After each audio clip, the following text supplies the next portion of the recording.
can you develop a vaccine for an offensive biological warfare agent that is weaponized to begin with? The SARS coronavirus is weaponized, has been given gain-of-function activities to make it more lethal, more infectious, has HIV in there, and nanotechnology. We don't even have a vaccine for cancer. And we know Gates is interested in population reduction. I mean, he's a eugenicist. We have seen some strange deaths not related to the virus, like several doctors, for example, supposedly jumping out of windows in places like Russia. Then there's the strange timing of this murder-suicide that took place, where one of the victims was allegedly about to make a major scientific breakthrough regarding the coronavirus. And then, of course, there was Dr. Frank Plummer, who was connected to the Chinese biological, espionage cases at the Winnipeg National Microbiology Laboratory. He died an untimely death of a heart attack, supposedly in South Africa. Is this all connected possibly in some way? I mean, I know this is just a speculative question here, but are we seeing something else tied to this and a potential cover-up take place? Well, I think you hit the nail on the head there on potential cover-up. Yes, before all this happened, you'll note all my opponents and my critics are on the payroll. And they're all involved in this, and they're up to their eyeballs in it. So of course they've all ganged up against me now, except for the French Nobel Prize winner in medicine. And now Five Eyes is finally confirming everything I've been saying. Welcome, everyone. I'm Spiro, joined today with a very special guest who I'm happy to welcome back for a third time to this program, and that is Professor Francis Boyle, who is a professor of international law at the University of Illinois College of Law and is the man who drafted the U.S. domestic implementing legislation for the Biological Weapons Convention, known as the Biological Weapons Anti-Terror Act of 1989, which was unanimously approved and signed into law. Professor Boyle, thank you for being my guest today. Well, Spiro, thank you for having me on again, and my best to your viewing audience. Now, at the beginning of this outbreak, you stated that you believed the virus had accidentally leaked from the level 4 lab in Wuhan, China, which is reportedly, of course, ground zero of the outbreak, Wuhan, China. Now, initially, we were told by the media and the government and the World Health Organization that the virus came from bat soup. Now we have President Trump saying that he has seen evidence that the source of the virus is the very same lab which you claimed it was in the very beginning. What are your thoughts on this? Well, President Trump will have to speak for himself, but you are correct. I've said since January 24, that first interview I gave that went viral all over the world and has now been removed from YouTube, that this Wuhan coronavirus, which was unnamed at the time, was an offensive biological warfare weapon that had been DNA genetically engineered at that Wuhan BSL-4, which is China's Fort Detrick. It's the first Fort Detrick that China has set up. That's clearly what it is. President Xi there decided, he's been there, he decided he wanted to play with the big boys and set up his own Fort Detrick, and there it is. I won't go through, all the evidence since there, but there are two major developments since then that confirm what I'm saying. First, this French Nobel Prize winner in medicine did come out and say, yes, it was DNA genetically engineered with HIV right in there. And I pointed that out quite some time ago, drawing upon the Indian study and also the Australian Health Board contract with someone from the Wuhan BSL-4 Fort Detrick, that's exactly what they were doing.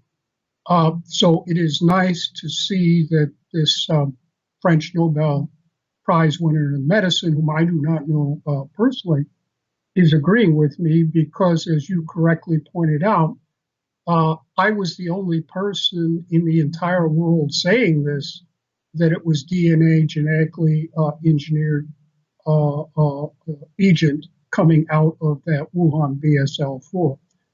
And then last weekend, it was reported in the Australian Daily Telegraph that they had leaked to them a memorandum, a 15-page memorandum by the so-called Five Eyes, which is the intelligence consortium of the United States, United Kingdom, Australia, New Zealand, and Canada, confirming everything I said, everything.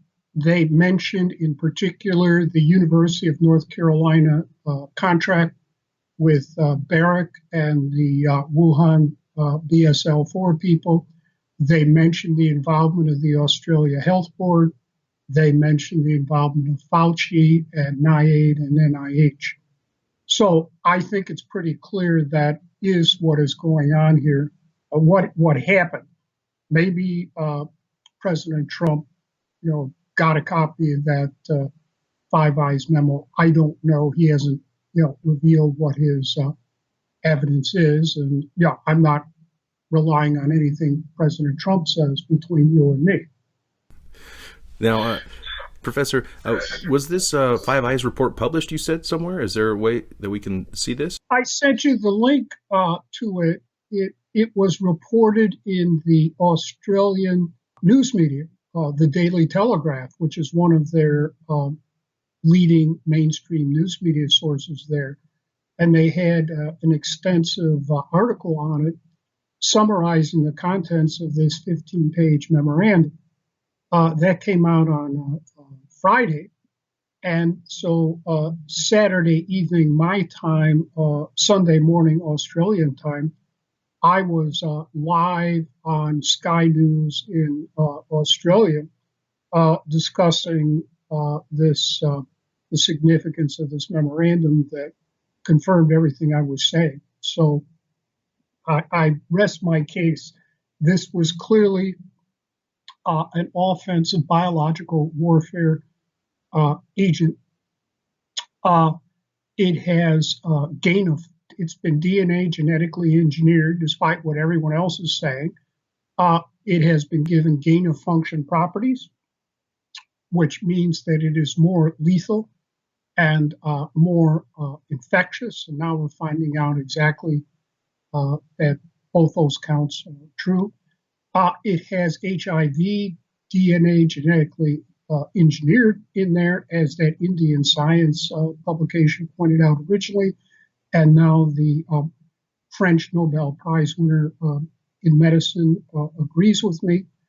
And as far as I can figure out, it also involves nanotechnology, which is why reports are, even by this MIT scientist, that it can travel in the air for at least 27 feet. In other words, it floats on the air, travels in the air. It's not just spread by droplets. And the reason I reached that conclusion is that the chair of the Harvard chemistry department had his own laboratory over there in Wuhan. And it has been publicly reported that he had worked with Fort Detrick, and he was an expert on nanotechnology with respect to chemistry and biology, and that was what he was working on. So we also know that my alma mater, Harvard, was a sponsor and involved in China's Fort Detrick, along with the WHO and University of Alabama. So, ask yourself what, that on that one, I'm just putting two and two together, that I believe it does involve nanotechnology. So it's extremely dangerous and infectious. The lethality rate, they're, saying in public 5%. I have said from the outbreak, it is at least as dangerous as SARS. And SARS is reported in the scientific literature to be 15% lethal. This is SARS on steroids. And indeed, SARS was what they were working on in North Carolina, giving it gain of function activities. Um, and SARS is a weaponized coronavirus to begin with. So we're dealing here with SARS on steroids. And last week, the Financial Times that I do subscribe to had an article, an analytical article, pointing out that, in fact, reported deaths understate excess deaths by 2 times. That is, you have to take the reported deaths, which are grossly underinflated deliberately on purpose for political reasons, and double them to get the actual or approximate number of people who are getting killed by coronavirus. And I noticed earlier this week, even Fauci said in his testimony the lethality rate could be twice what is being reported. So that is why I believe, Spiro, we are facing here an existentially dangerous biological warfare weapon that we have never seen before, at least released in public.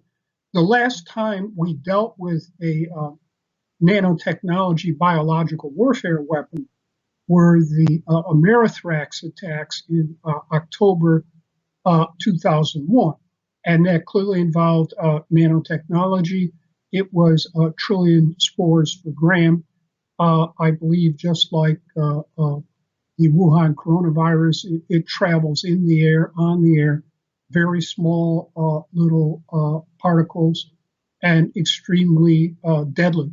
And I blew the whistle on that in the first weekend of November 2001, including on the BBC, saying, well, obviously, this is a U.S. biological warfare agent that came out of a U.S. biological warfare program and lab, and probably Fort Detrick.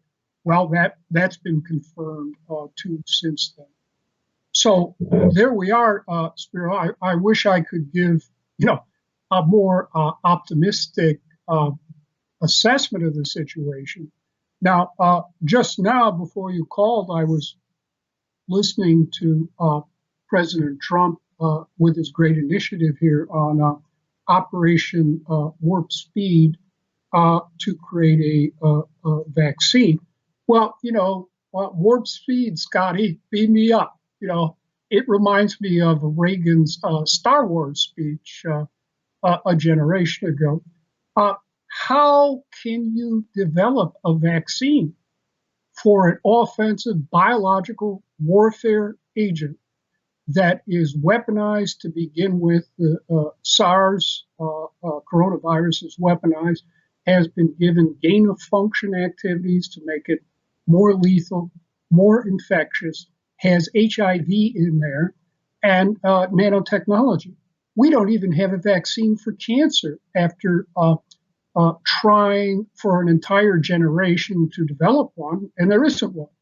And I think that this is just a delusion by Trump, and he just appointed the head of GlaxoSmithKline in charge of his Operation Warp Speed, Scotty, to head this thing. Well, if I remember correctly off the top of my head, they developed a so-called vaccine for the Ebola pandemic in West Africa that killed 12,000 people.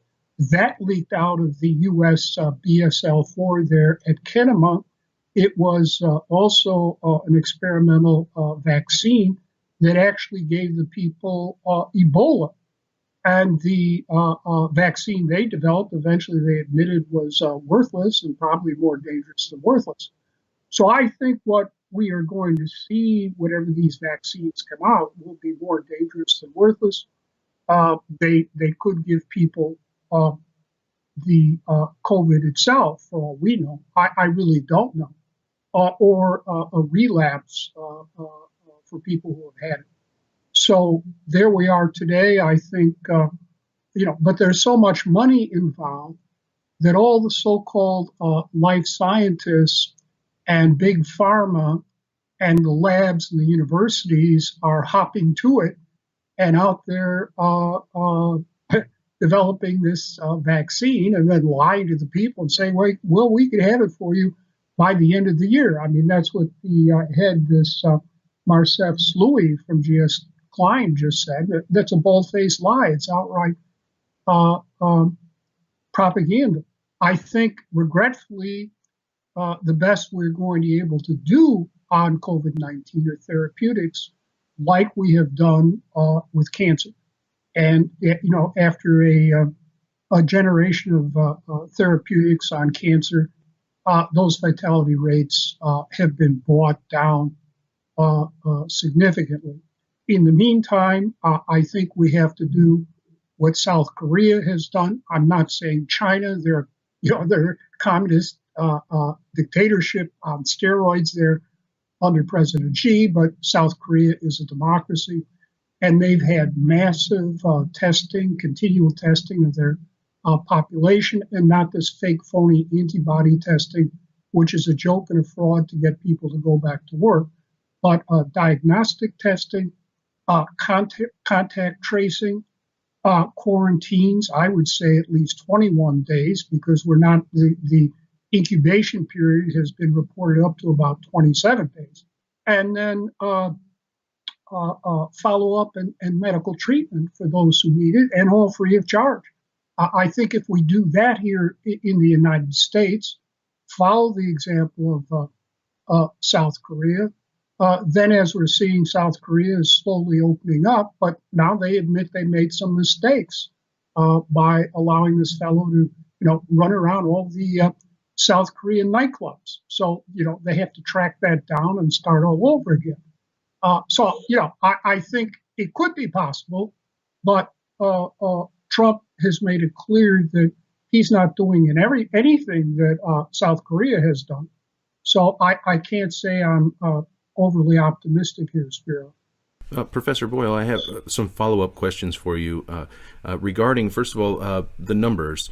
A lot of people, including doctors, have come out and stated that, the numbers, what they're seeing, don't justify, this response of these lockdowns. We have seen, for example, initially the projections were based on computer models, which turned out to be inaccurate according to the numbers that we're seeing. And of course, these computer models turned out to be funded by Bill Gates, who has a very large stake in the vaccines of this program.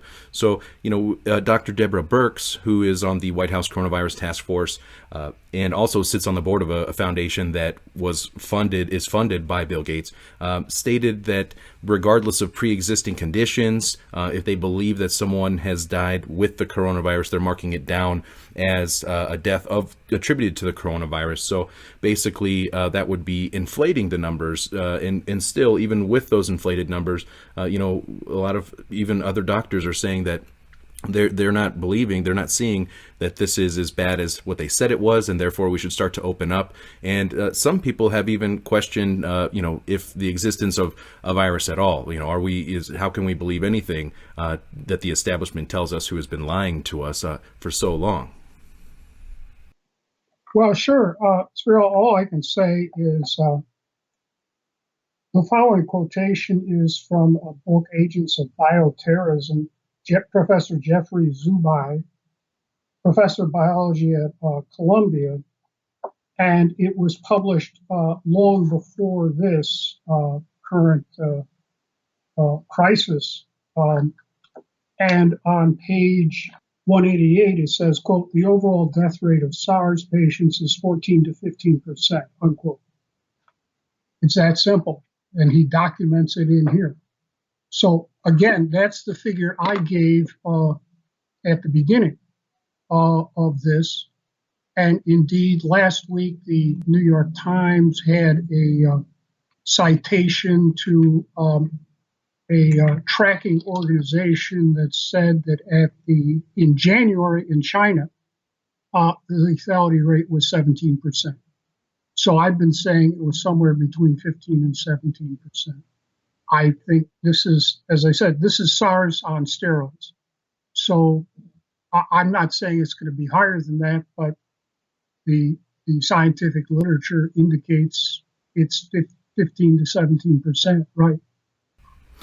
And I've already dealt with the other figures that it was in the Financial Times last week that what really counts here are excess deaths, and you have to double the number of deaths you're being given. So I suspect here in America, then we're talking maybe 120,000 dead people as a result of COVID-19.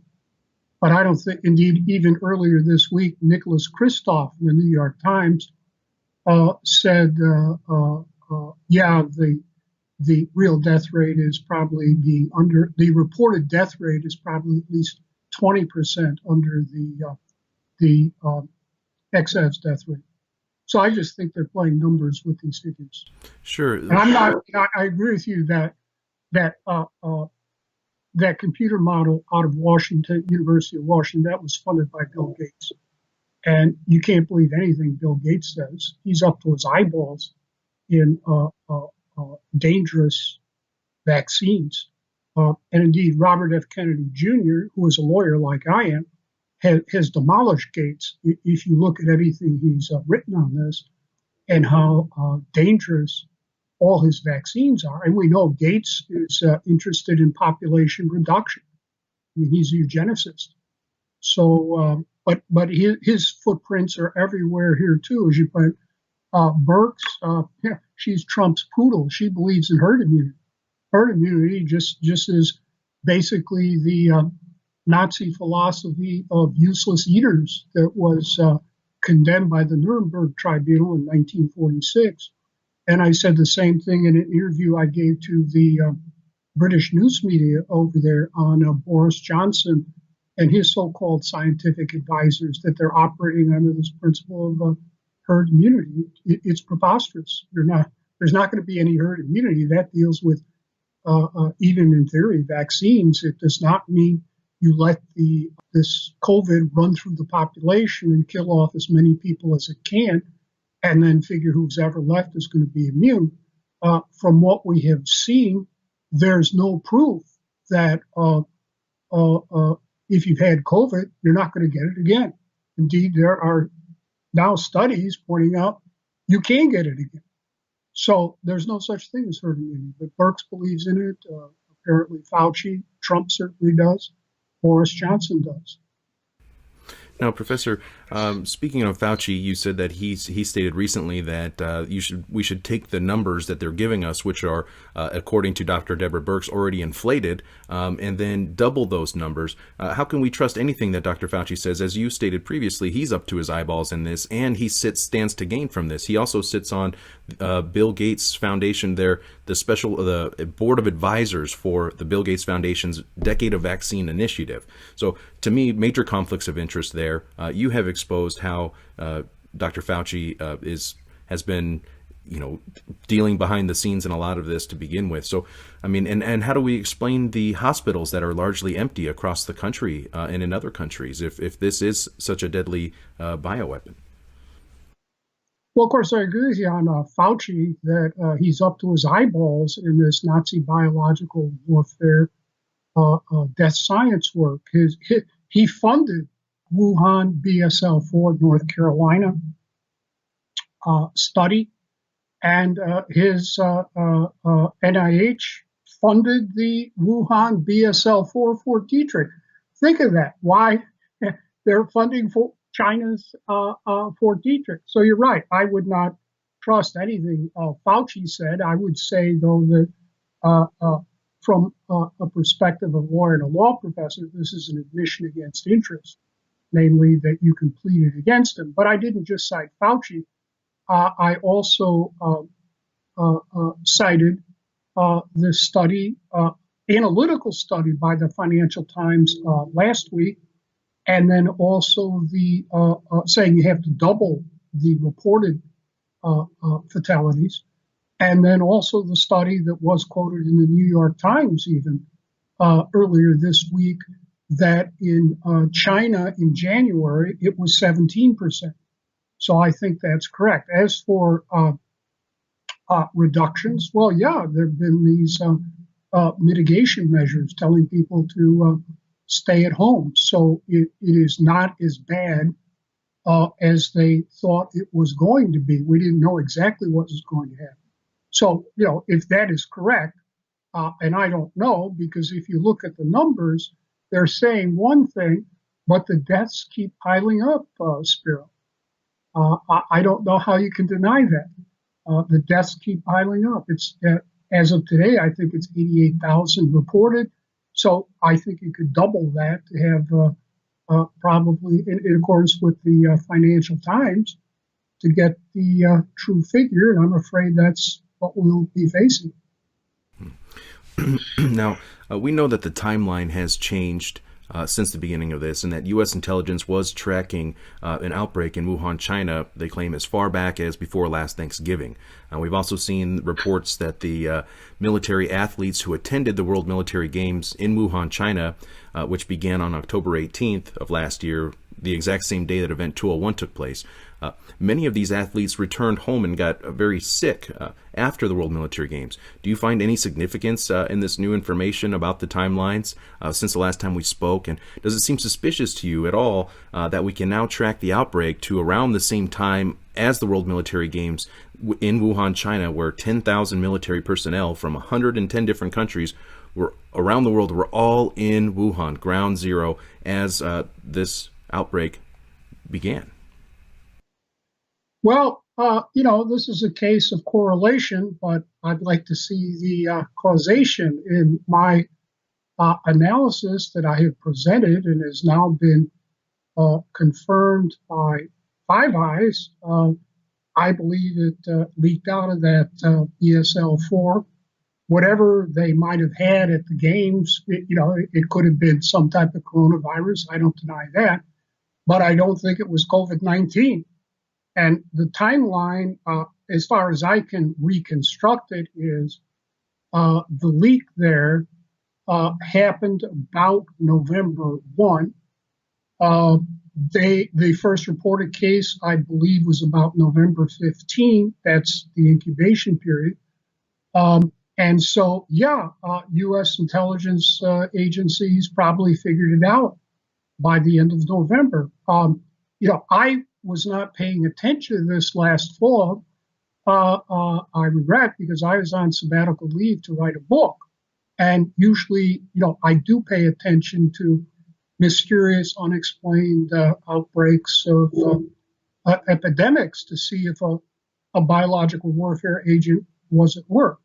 So I didn't pay attention to it until I resumed here for my classes starting just before the King holiday. When I read the report, I think it was on NBC, saying that there were severe pneumonia cases being reported in Wuhan. And I said to friends of mine, I have a sort of a private biological warfare list we keep. Said, well, the question is there a BSL-4 there in Wuhan? And then I had to teach classes, so I didn't get back to it till the end of the week. And sure enough, there was. So I think it's pretty clear, what happened here. That if those athletes had COVID-19, there would be no way they would be able to compete. It's like being hit by a bus. So they might have had something, sure. I don't know. But I think the direct chain of causation here goes back to that China's Fort Detrick. And it's clearly, this is China's Fort Detrick. We have to understand it. We cannot excuse it or apologize it or anything else. Certainly that's the way I see it. This is the first Fort Detrick that China decided to set up for itself and matching our own Fort Detrick. And we know full well that Fort Detrick here in the United States has always been involved in every type of hideous biological warfare agent you can possibly imagine. And they have almost never been involved in any legitimate scientific or medical endeavor that I am aware of. That's what Fort Detrick is all about. I think that's what China's Fort Detrick was all about, too. Now, speaking of Fort Detrick in Maryland there, that facility was closed down by the CDC last summer due to contamination and leaks and failures of protocols. Again, that is very interesting. Some people have reported that there were some mystery respiratory illnesses taking place around that same time and in that same area. Again, these are, theories here, but you start to look at some of the pieces of the puzzle leading up to this scenario we have here. I would like to get your thoughts on that. And in addition to, do you believe that this is totally, an accident, or is there an agenda attached to this? And many people have been concerned about the lockdowns and the contact tracing programs that are now being rolled out and how they infringe upon people's rights and liberties and the destruction of small businesses in the middle class. Right. Well, sure. All these BSL-4 leaks and the BSL-3s too. SARS leaked out of a biological warfare lab there in China, and they lied about it from the get-go and covered it up. I think they did the exact same thing here with COVID-19. So, yeah, something could have leaked out of Fort Detrick. There have been numerous leaks there before. But again, I don't think it's COVID-19, because we would have seen the pandemic there starting in Maryland and Washington, D.C. And we didn't. It clearly started in China. I still go along with an accident, because there have been numerous accidents before at these Chinese BSL-3s. And even our own Fort Detrick, which is supposed to be the gold standard, has repeatedly leaked. So I go along with an accidental leak somehow that China then proceeded to cover up and lie about, just as we have lied about our own biological warfare agents. Look at that Amerithrax, right? They lied about that from the get-go, even though I told the FBI this came right out of a U.S. biological warfare program, and probably Fort Detrick. And, they then went out to the U.S. government lab at Ames, Iowa, and destroyed all the Ames strain anthrax, because you could have then done a genetic reconstruction. Then, after several years, they blamed the wrong guy and they gave up on that. So then they blamed Ivans and drove him to suicide. So, and they're still covering up on that one. So the Chinese lie and we lie, sure. And about our own Fort Detrick and their own Fort Detrick. And if you read the accounts of that, whatever that leak was, I don't know what it was exactly, but of course they lie. They lie about all of them on both sides. Professor Boyle, I know your time is short and you're very busy. I just have a couple last little follow-up questions here for you. So, the question is, regarding the vaccine. You've mentioned on this earlier, how could they possibly develop a vaccine for a biological agent that's been weaponized, as you state in these Five Eyes memos show? Then why are they mass producing this vaccine, hundreds of millions of dollars, under this Operation Warp Speed, and they're talking about having RFID trackers on the actual delivery device with the Apiject company, to where they can track and trace everyone who has been, or when and where they were administered. I'm not saying they're talking about putting the chip in you at this point, but we also have seen the Department of Defense and DARPA funding programs with Bill Gates for a company called Inovio, for example, which does have nanotechnology in the vaccine. It does have, these are brand new, like RNA type vaccines, which have never before been used. And the regulations are rolled back under the guise of this emergency. And they're just rushing through hundreds of millions of vaccines that they're trying to produce and just mass give to, as Bill Gates says, he wants to give it to everybody on the planet. So are the vaccines potentially more harmful than is the cure worse than the disease at this point? I mean, this is concerning to me that the military is going to be distributing these vaccines as well here in this U.S. country. Well, of course, you answered your own question at the beginning by the amount of money involved here, right, Spiro? We're just not talking about hundreds of millions. We're talking about billions of dollars being spent on this delusional endeavor to get a vaccine. So, of course, all the life scientists and big pharma salute and ship out because there's money involved. Whether you do or you don't, they don't care. It's just like the 13,000 life scientists who have been involved in the U.S. biological warfare industry after 9/11, 2001. And that figure was as of 2015. I haven't looked at the current number now. So, of course, this is all about the money, Spiro. The so-called life science here in America have been completely corrupted by biological warfare because that's where all the money was. As I estimated in 2015, they put $100 billion in biological warfare, death science, dirty work. So, of course, everyone went into it. And they starved legitimate life science research. I was talking to two legitimate life science researchers here, and they said, yeah, it's almost impossible to get funding these days because all the money is going to this biological warfare work. And my estimate is we're talking at least $5 billion a year since then. So we probably talked about $120 billion. So that's what's at stake here. And then second, yes, you have all these totalitarians like Bill Gates jumping on top of this, and they will probably give us vaccines that are more dangerous than useless, but in any event can be used for the purpose of keeping us under control. I don't doubt that at all for a minute. And track us and trace us, give us passports, etc. And there's going to be meaningless anyway, whether we have these vaccines or not. So I agree with you that all these totalitarian charlatans and frauds like Bill Gates are jumping on top of this now to promote their own agenda. Right. I agree with that 100%.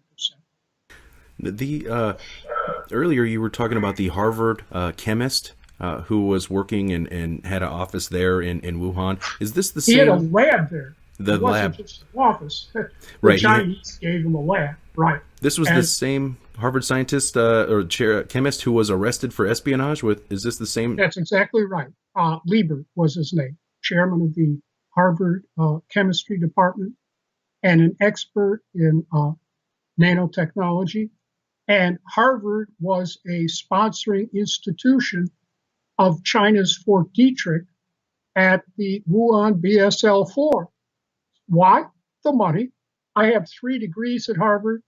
I spent 7 years at Harvard. I spent 2 years teaching at Harvard. They say their motto is veritas, truth, but the real motto is cupiditas, cupidity. Money talks and principles walk at Harvard. And it's always been that way since I entered there in 1971. So nothing's changed. And I believe the Chinese government identified Professor Lieber because of its skills at nanotechnology. And if you want to create a really lethal and infectious biological warfare agent, it needs to be based on nanotechnology. It aerosolizes that agent and aerosolizes it in a way this MIT scientist said it could travel 27 feet in the air at least. So yeah, and I'm sure Harvard knew all about this. Of course, they knew. They're lying. They didn't know what was going on. They're not dumb at Harvard, whatever you think. They might be completely corrupt, but they're not dumb, and they know what they're doing. And money talks. I mean, look at the whole Jeffrey Epstein scandal.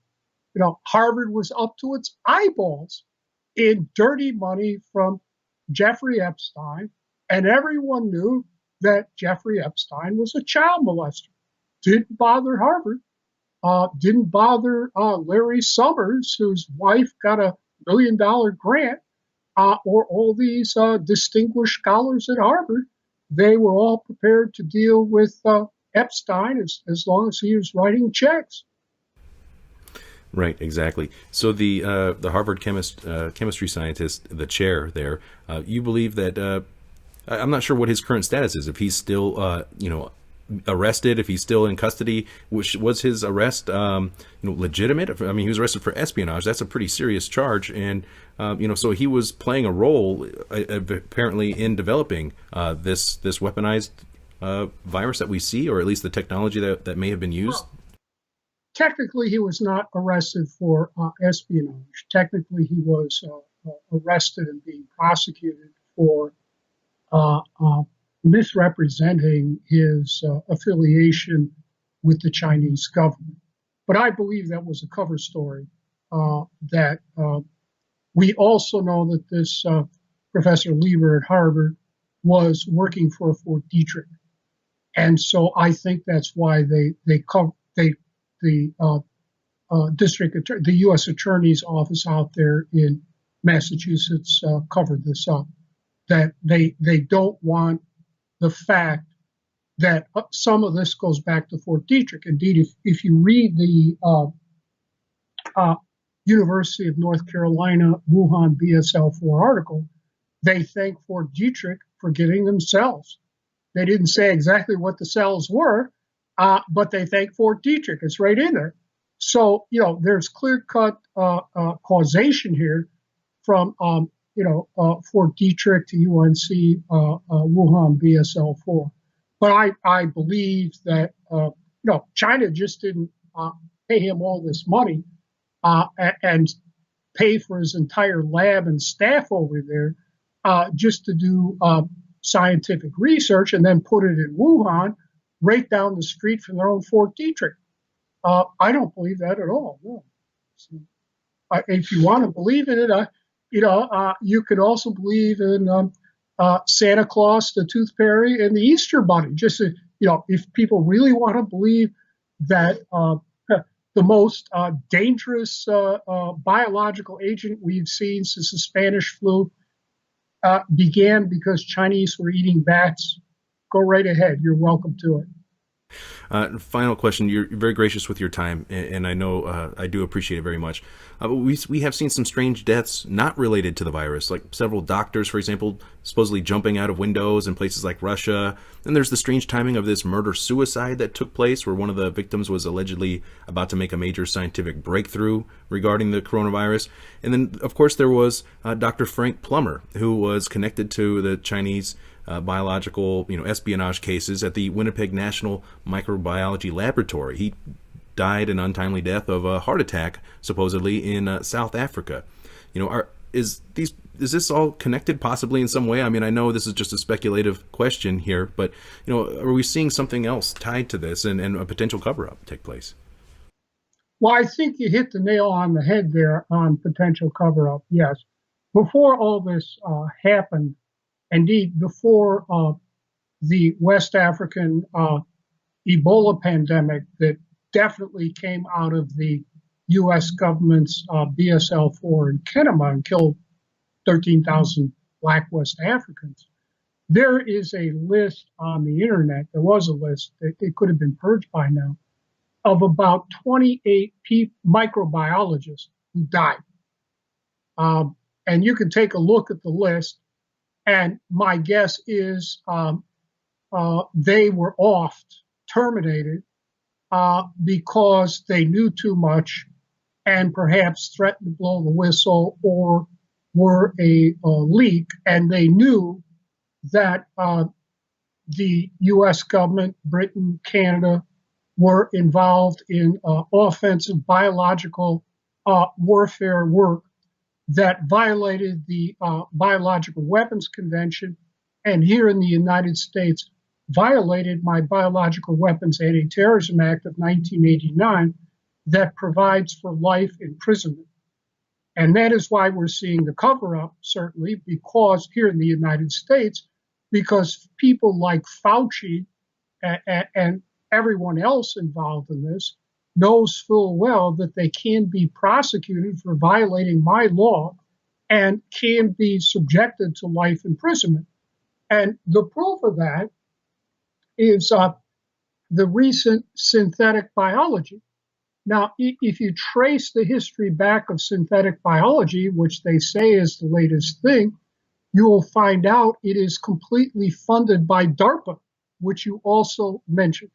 DARPA was the one who financed this, set it up, and continue to finance it. It is synthetic biology, which also is involved. If you read the UNC Wuhan article, it clearly says they use synthetic biology. It's right in there. Okay, and this was clearly set up by DARPA for weapons purposes. No, DARPA is not there for the benefit of humanity, right? Show me anything they've done for the benefit of humanity. It's like, say, Fort Detrick is out there for the benefit of humanity. Even common sense can tell us that this is a lie. Okay? So at the very first conference of the so-called synthetic biologists, they produced a report with recommendations. And what was one of the primary recommendations in the first report by the synthetic biologists? That the United States government repeal my Biological Weapons Anti-Terrorism Act of 1989.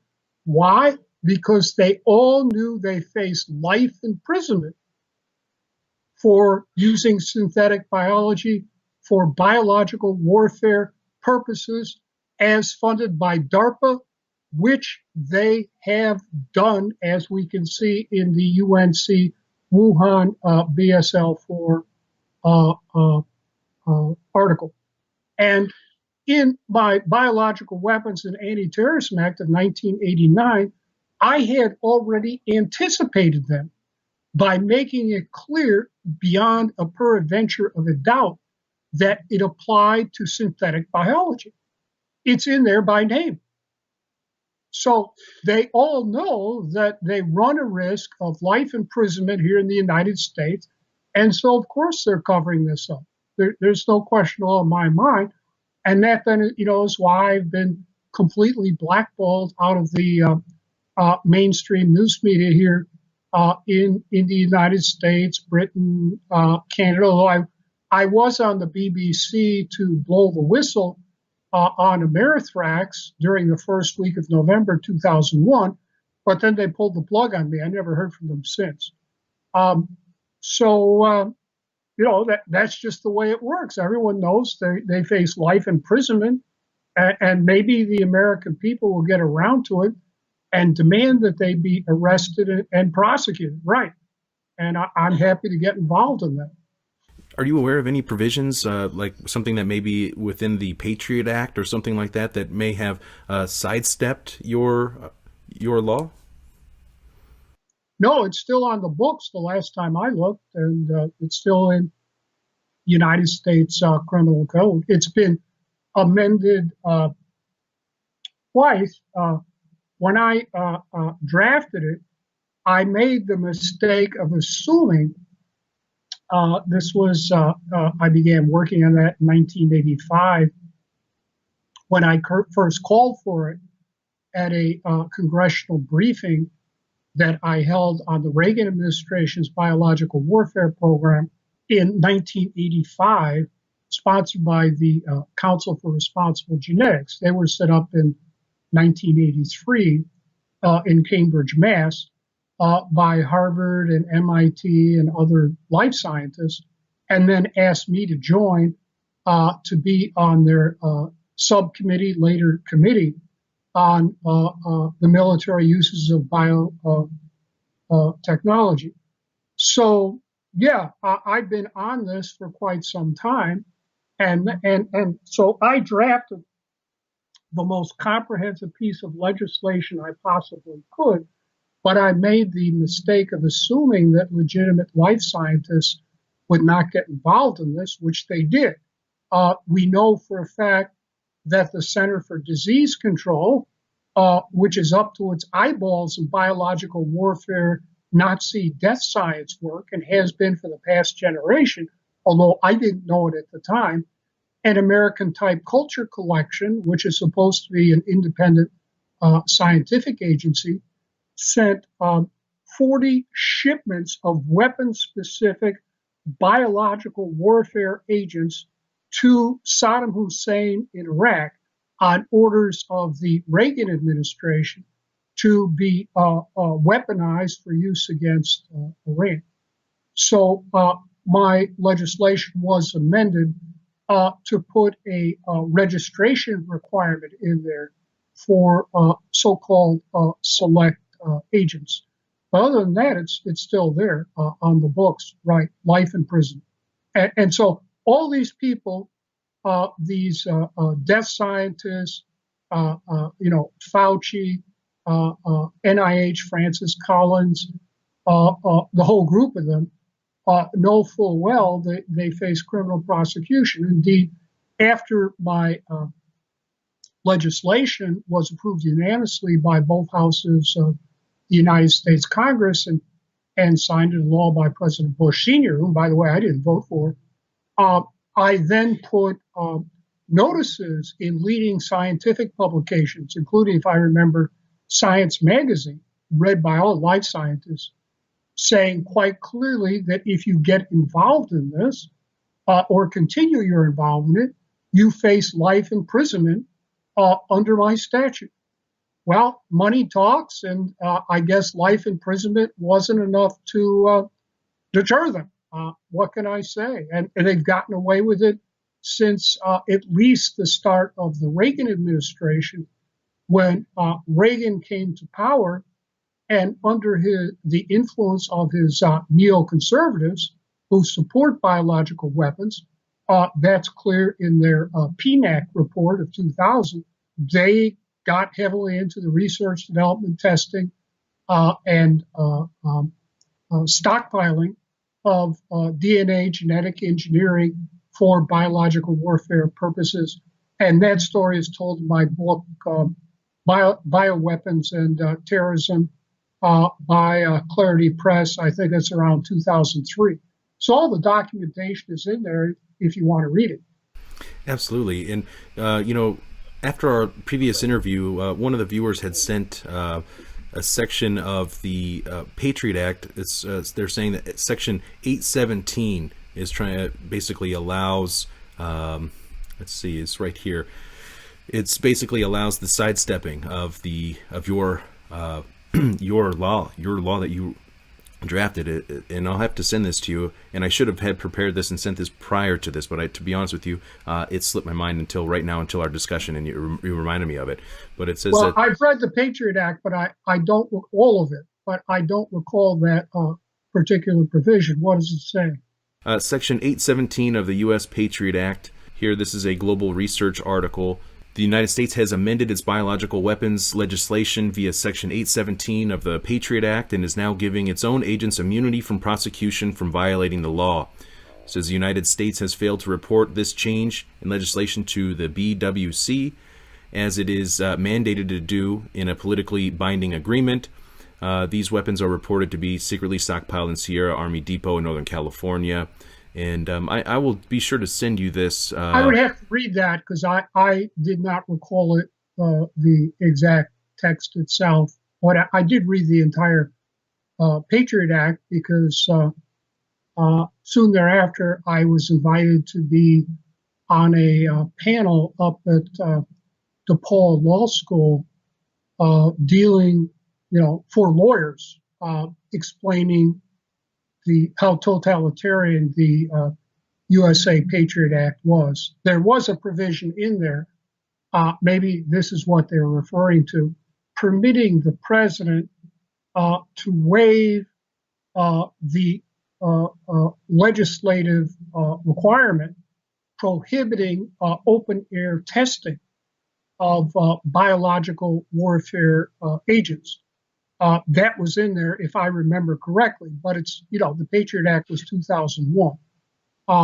But that doesn't, even permitting open air testing, which very well could have been done. And yes, they do stockpile biological weapons at Dugway, that's for sure.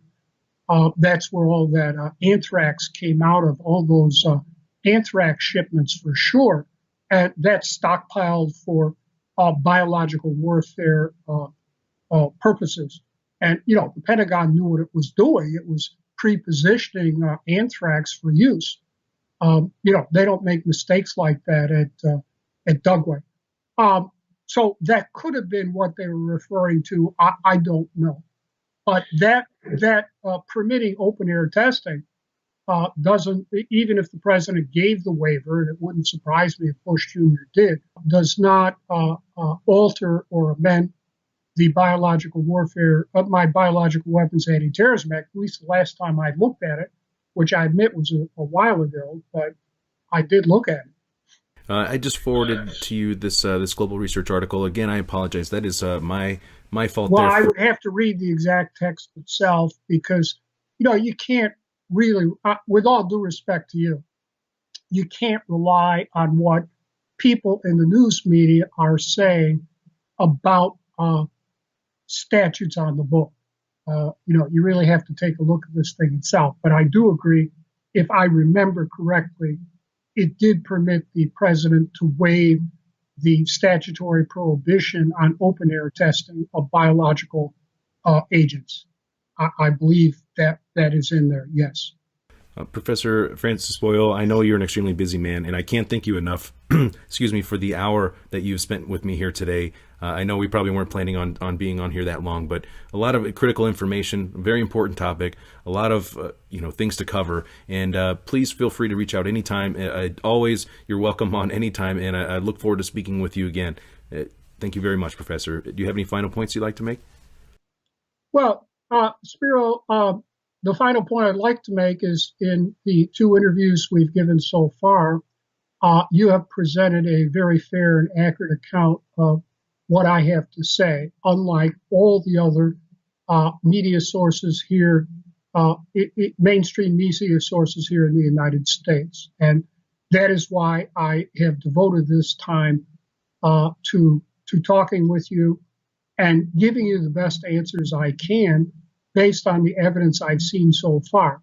To be sure, I'm constantly reevaluating this situation, but that Five Eyes report agrees with me and finally confirms pretty much everything I've been saying about this since January 24. So, I keep an open mind. I keep listening. You have to understand, Spiro, that these so-called life scientists that come out and say, oh, no, like Ebright at Rutgers, who's quoted by the New York Times all the time. He's sort of the New York Times house microbiologist that, oh, no, this wasn't bioengineered or this came out of the Wuhan wet lab. If you do a little due diligence research on them, you'll find that they're up to their eyeballs in Nazi biological warfare death science work, including Ebright, the favorite of the New York Times, no surprise there. He's on the board for the Rutgers BSL-3, which does every type of hideous biological warfare, Nazi death science work you can possibly imagine, including SARS. And in addition, he is also up to his eyeballs in every type of hideous Nazi biological warfare death science work at his own Waxman Institute, where he's the director. So you'll note all my opponents and my critics are on the payroll, and they're all involved in this, and they're up to their eyeballs in it. And I have been saying, for years that all their BSL-3s and BSL-4s must be shut down immediately. So they know full well, like Ebright and the rest of them, Gary, I could go on with the list, that if my recommendations are carried out, they are out of a job and their labs are shut down. They have no money, no funding, no people working for them, nothing. They have to go on unemployment insurance, and some of them can be prosecuted. So, of course, they're all they've all ganged up against me now, except for the French Nobel Prize winner in medicine.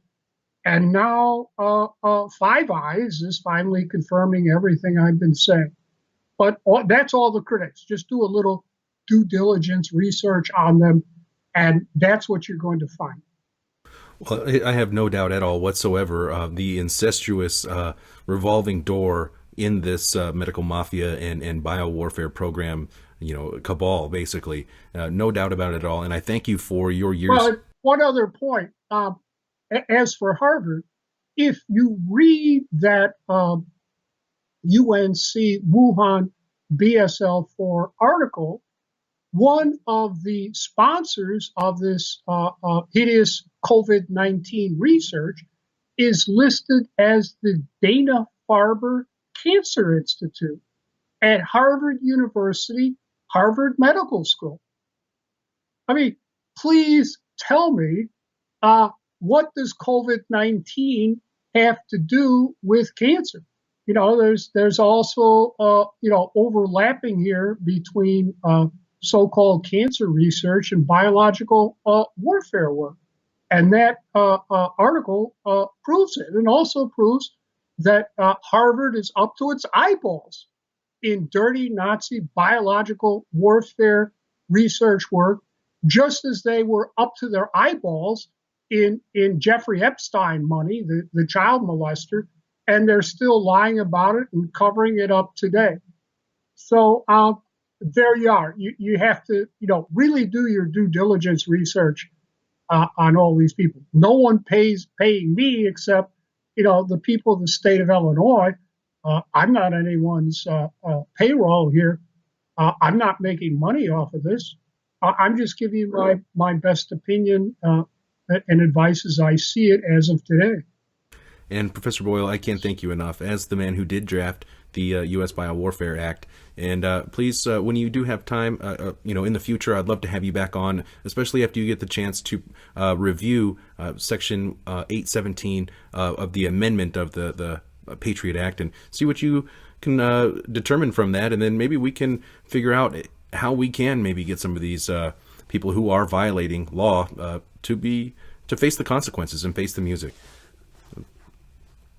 Thank you so much. Well, okay, Spiro, please keep up good work, and you have given a fair and accurate account of what I have to say, and that's why I'm giving you a third interview here. Sure. Thank you so much. Thank you so much, Professor. Talk to you soon. Sure. Thank you.